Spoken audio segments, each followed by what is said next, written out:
Hello everyone, आपका स्वागत है हमारे इस प्यारे से यूट्यूब चैनल फार्मा कंसर्ट में। आशा है आप सभी लोग बहुत ही मस्त और अच्छे होंगे। तो आज हम स्टार्ट कर रहे हैं फार्माकोलॉजी एंड टॉक्सिकोलॉजी, जो कि डिप्लोमा सेकेंड ईयर का एक सब्जेक्ट है। और आज हम इस वीडियो में चैप्टर फर्स्ट को पूरा कंप्लीट कवर करेंगे, जो कि है इंट्रोडक्शन ऑफ फार्माकोलॉजी और कामा स्कोप ऑफ फार्माकोलॉजी। तो चलिए बने रहिए आप इस पूरे लेक्चर में और देखते हैं, एकदम आसान भाषा में समझते हैं। तो चलिए देखते हैं, लेकिन इससे पहले हम देख लेते हैं सिलेबस। बस 2 मिनट रुकिए। तो चलिए देख लेते हैं। सबसे पहले स्टार्ट करने से पहले हम सिलेबस देख लेते हैं। सिलेबस हमारा pharmacology and toxicology.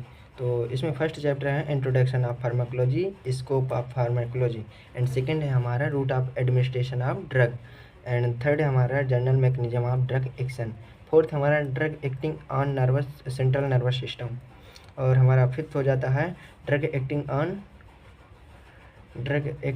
On respiratory system, and उसके बाद 8 कोर्स हो जाता है। और उसके बाद हो जाता है हमारा कार्डियोवास्कुलर ड्रग्स, जो हमारे हार्ट पे काम करते हैं, कार्डियक मसल्स पर, उसमें डिजीज़ के लिए यूज करते हैं, उसी को कार्डियोवास्कुलर ड्रग्स कहते हैं हम। And drug affecting renal function, जो हमारे किडनी के लिए होता है। हार्मोन्स एंड हार्मोन्स एंटागोनिस्ट, मतलब एंटागोनिस्ट जो किसी भी ड्रग के सिमिलरली काम करता है, उसी को एंटागोनिस्ट कहते हैं। लाइक हमें जो किसी भी हार्मोन्स के, जैसे किसी हार्मोन्स की कमी हो गई तो उसकी जगह जो हम ड्रग यूज करेंगे उसे एंटागोनिस्ट कहते हैं, लेकिन सेम कह सकते हैं कि ड्रग ही कहेंगे। और उसके बाद है हमारा drug acting on digestive system, and last हमारा है कीमोथेरेपी। तो आप सभी ने तो सिलेबस देख ही लिया था, जो हमारा फार्माकोलॉजी एंड टॉक्सिकोलॉजी था। उसमें चैप्टर फर्स्ट था हमारे introduction of pharmacology, comma scope of pharmacology. तो चलिए देखते हैं इसका इंट्रोडक्शन एंड डेफिनेशन। तो the word of pharmacology drive from Greek word, जो कि फार्माकोन प्लस लॉक्स से मिलकर फार्माकोलॉजी बनता है। जो फार्माकोन मतलब होता है ड्रग, लॉक्स मतलब होता है स्टडी। तो इसकी डेफिनेशन देख लेते हैं। Pharmacology is defined as the science that deals with the study of drug and their interaction with living system. Living system मतलब होता है कि किसी भी सजीव पे के उस ऊपर उसका इफेक्ट क्या होता है। ओके, तो इसको समझते हैं कि जो फार्माकोलॉजी है हमारी साइंस की ऐसी शाखा है जिसमें हम ड्रग के बारे में स्टडी करते हैं, वो कैसे वर्क करती है, या ड्रग बॉडी के साथ क्या करती है, या बॉडी ड्रग के साथ क्या करती है। तो आगे देखते हैं। द फार्माकोलॉजी इज फर्दर, मतलब आगे चलकर डिवाइडेड इनटू 2 पार्ट। पहला हो गया हमारा फार्माकोकाइनेटिक्स एंड सेकंड हो गया हमारा फार्माकोडायनेमिक्स। तो देखते हैं, इन दोनों को अलग अलग देख लेते हैं। तो सबसे पहले देखते हैं pharmacokinetics. Pharmacokinetics is the branch of pharmacology that is deals with the action of body against to the drug. मतलब कि फार्माकोकाइनेटिक्स की शाखा में, कोलॉजी की शाखा में हम पढ़ते हैं बॉडी ड्रग के साथ क्या करती है। लाइक जब हम ड्रग एडमिनिस्ट्रेशन करते हैं तो पेशेंट जब ड्रग खाता है तो उसके साथ बॉडी मतलब क्या क्या करती है, उसमें क्या क्या होता है। लाइक जब हम जाते हैं तो पहले एब्जॉर्ब होगा, फिर उसका डिस्ट्रीब्यूशन होगा, फिर मेटाबॉलिज्म होगा, फिर उसके बाद हमारी बॉडी से वो बाहर निकलेगा, एक्सक्रिएट होगा। तो आगे देखते हैं। In one line we can say that what body do with drug, मतलब अगर एक लाइन में कहा जाए तो हम कह सकते हैं कि what body do with drug, तो बॉडी हमारी ड्रग के साथ क्या करती है। तो चलिए आगे देखते हैं फार्माकोडायनेमिक्स क्या होता है।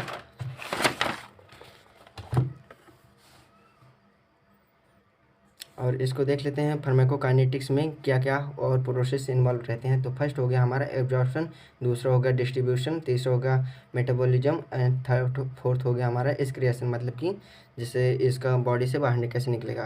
चलिए इनका सबको चारों को अलग अलग समझते हैं। एब्जॉर्प्शन मतलब जब कोई पेशेंट ड्रग को खाता है तो उसके बॉडी में सर्कुलेटरी सिस्टम में हमारी ड्रग कैसे ऑब्जॉर्व होती है, वो सब इसमें देखते हैं।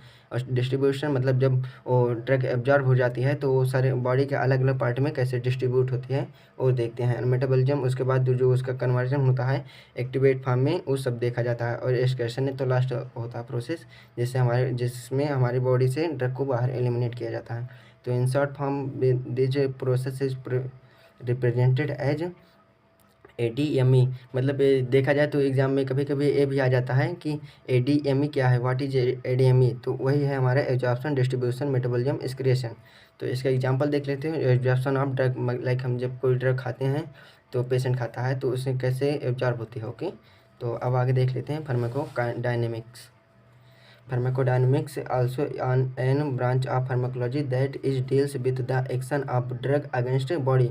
मतलब कि जो हमारे फार्माकोडायनेमिक ब्रांच है फार्माकोलॉजी, इसमें हम ड्रग बॉडी के साथ क्या करती है, मतलब कि जब ड्रग हम खाते हैं तो ड्रग बॉडी में क्या एक्शन शो करती है। लाइक जब किसी को फीवर होता है तो ड्रग खाता है पैरासीटामॉल, तो उसमें देखते हैं कि उसका फीवर सही हुआ कि नहीं हुआ, उसका टेम्परेचर देखते हैं एंड और सारे सिम्टम्स को देखते हैं।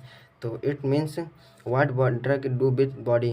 तो जैसे उसमें था what body do with drug, उसमें शरीर जो हमारी शरीर थी और ड्रग के साथ क्या कर रहे थे, उसका एब्जॉर्प्शन कर रहे थे, मेटाबॉलिज्म कर रहे थे, जो आगे देख चुके हैं।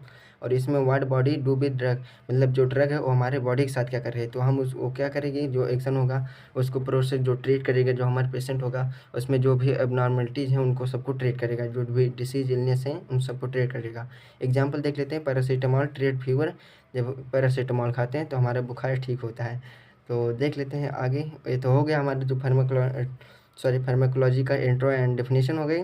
अब आगे देख लेते हैं इसके कुछ इंपॉर्टेंट टर्मिनोलॉजी जो कि हमारे क्लोजी को एकदम ईजी बनाने में बहुत ही हेल्प करती हैं।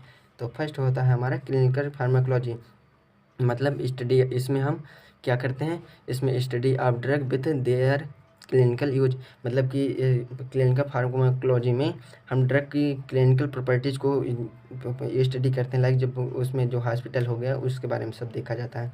एंड सेकेंड हो गया ड्रग क्या है, तो drug is give therapeutic effect of medicine in body after administration. मतलब कि जो हमारी दवा है वो खाने के बाद जो बॉडी में थेरापेटिक इफेक्ट मतलब होता है कि जो किसी भी जो इलनेस होती है, सिकनेस, उसको जो ट्रीट करता है, जो प्रभाव देता है वही होता है थेरापेटिक इफेक्ट। मतलब जब कोई ड्रग आप खाते हो, मेडिसिन खाते हैं, तो मेडिसिन थोड़ी ना देते हैं, उसमें जो उसकी प्रॉपर्टी जो वो ट्रीट करेगा, लाइक जो ट्रीटमेंट देगा, इफेक्ट देगा, उसे थेरापेटिक इफेक्ट बोलते हैं। और थर्ड हो गया, हम थर्ड देखते हैं toxicology, the branch of science that concerned with study of poison, toxic substance and their treatment and और एंटीडोट्स। एंटीडोट्स मतलब होता है जो हमें जहर को ट्रीट करते हैं, जहर के ट्रीटमेंट में यूज होता है।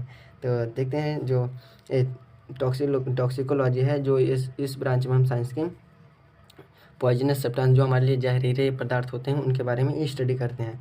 और लास्ट हम देख लेते हैं, एक और है, चौथा नंबर देख लेते हैं, chemotherapy. It is the branch of science in which study about the treatment of disease with the help of chemical substance. Chemotherapy एक ऐसी मेथड है ट्रीटमेंट का जिसमें हम किसी भी डिसीज़ को केमिकल के हेल्प से ट्रीट करते हैं, जो कि एक कह सकते हैं फार्माकोलॉजी की ब्रांच है इसको ट्रीटमेंट के लिए। सॉरी, और इसमें पांचवा देखते हैं एडवर्स इफेक्ट। पांचवा है हमारा एडवर्स इफेक्ट। तो इन फार्माकोलॉजी एनी अनएक्सपेक्टेड और dangerous reaction to a drug and unwanted effect caused by the administration of a drug. मतलब कि ये जो एडवर्स रिएक्शन है, जब हम किसी भी ड्रग को एडमिनिस्ट्रेट करते हैं तो उसमें जो हम अनवांटेड अनएक्सपेक्टेड, लाइक कि जैसे हम फीवर खाते थे, पैरासीटामॉल खाते हैं तो फीवर के लिए, तो उसमें जो फीवर के ट्रीट तो करता है, उसके अलावा हमके खुजली होने लगती है, रेडनेस होने लगती है, तो वही सब एडवर्स इफेक्ट के अंदर आता है, जो डेंजरस मतलब खतरनाक रिएक्शंस हो जाती हैं। लाइक बहुत से लोग खाते हैं ना, अगर बहुत सी दवाई खाने के बाद पेशेंट को कहते हैं कि बहुत मतलब सांसें चलने लगती है, सब वही डेंजरस इफेक्ट के अंदर आता है। और छठवा देख लेते हैं बायो अवेलेबिलिटी। तो it is defined as the amount of drug reach in circulatory system. Circulatory system मतलब होता है कि जो हमारे ब्लड वेसल्स होते हैं जिसमें हमारा ब्लड सर्कुलेट होता है, उसे सर्कुलेटरी सिस्टम बोलते हैं।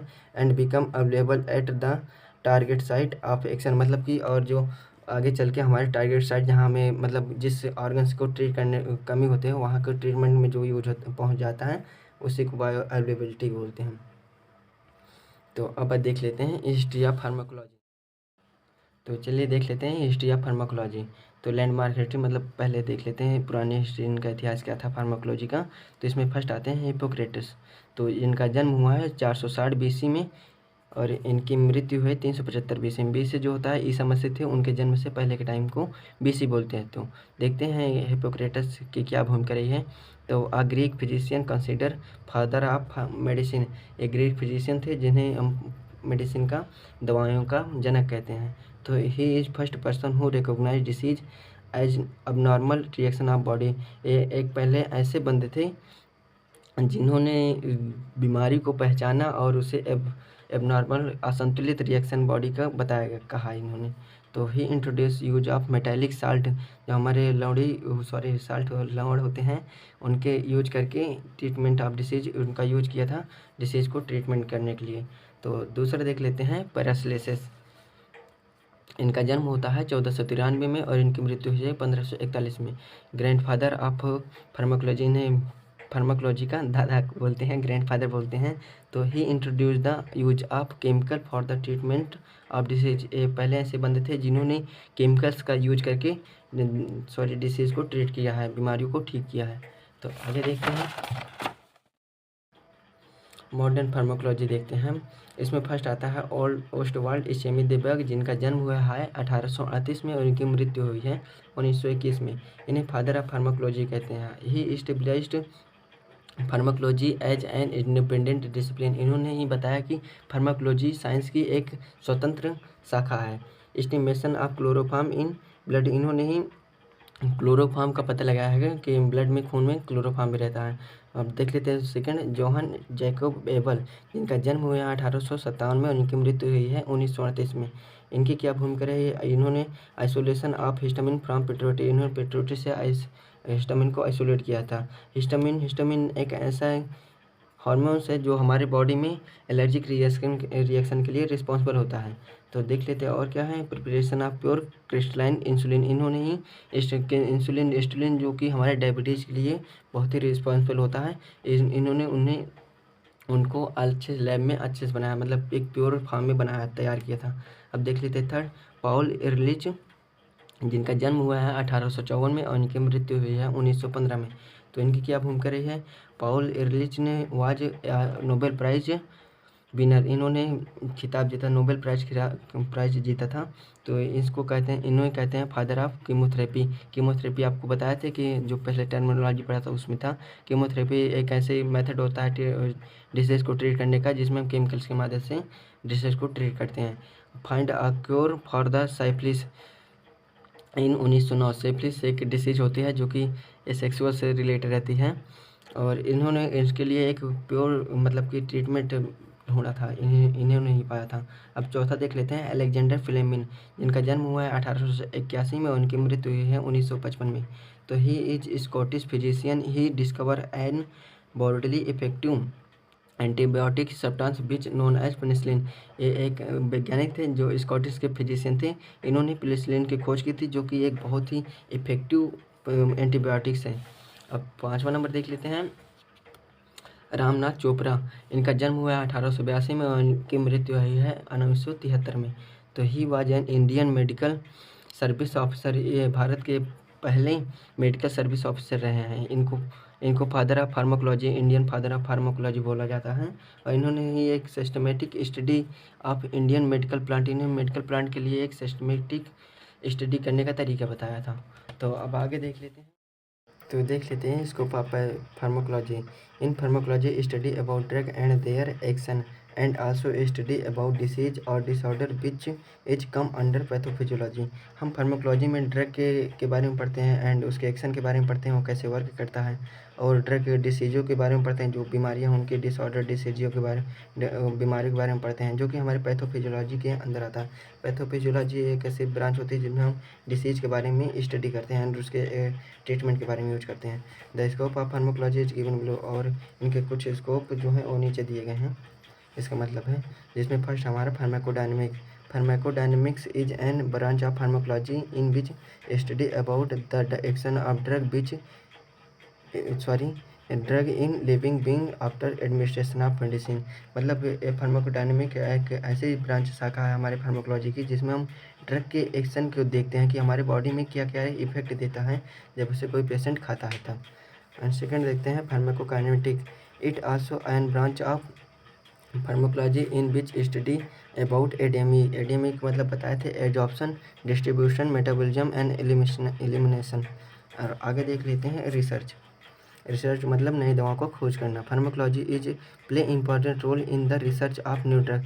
जो रिसर्च होते हैं इसमें फार्माकोलॉजी बहुत ही मेजर रोल प्ले करता है किसी भी नए ड्रग की खोज करने में। आगे देख लेते हैं industry and academics. Pharmacology is play important role in industry and academic field in experiments. जब हम कोई नई दवा बनाते हैं तो उसके एक्सपेरिमेंट करते हैं, उसमें बहुत ही मेजर रोल प्ले करता है। अब ड्रग एट लिविंग बींग पर, मतलब लिविंग बींग जो माइस होते हैं, रैबिट होते हैं, उन पे उन्हीं पे करते हैं एक्सपेरिमेंट। इसी बार सब के बारे में ये बहुत ही मेजर रोल प्ले करता है फार्माकोलॉजी। और आगे देख लेते हैं क्लिनिकल स्टडी।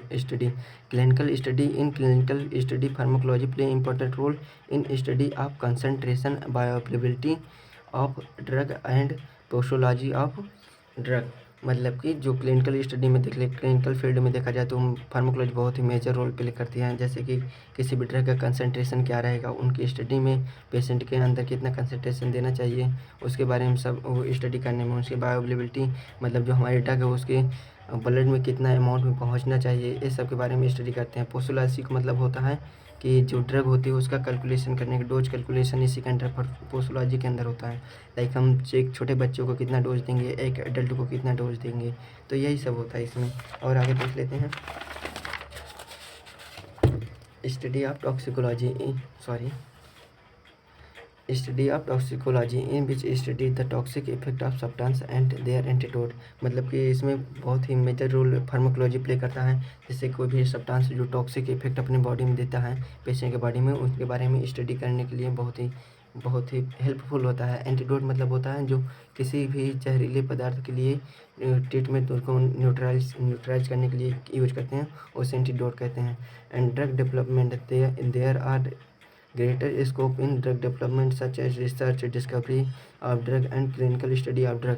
मतलब ड्रग डेवलपमेंट में ही बहुत ही मेजर रोल प्ले करता है हमारा फार्माकोलॉजी। जैसे कि जब उसकी खोज करते हैं, उसमें देखते हैं, उसके एक्शन को देखते हैं, और उसकी डिस्कवरी, उसको खोजने में हो गया। क्लिनिकल स्टडी जब हम उसे बना लेते हैं तो उसमें जो स्टडी करते हैं, बनने के बाद उसका जो ट्रायल होता है, क्लिनिकल ट्रायल, वो कैसे वर्क करता है, इस सबको समझने के लिए फार्माकोलॉजी बहुत ही ज़रूरी होती है। तो एक आप आगे देख लेते हैं pharmacogenomics. It is used of genetic information to guide the choice of drug and dose. मतलब कि जो genetics pharmacogenomics, genetics information, like जो उनके जेनेटिक्स लक्षण होते हैं, उनके आधार पर उनके ड्रग को चूज़ करने में और उनके डोज को डिसाइड करने में हेल्प करता है। It help in discovery and minimize the adverse reaction.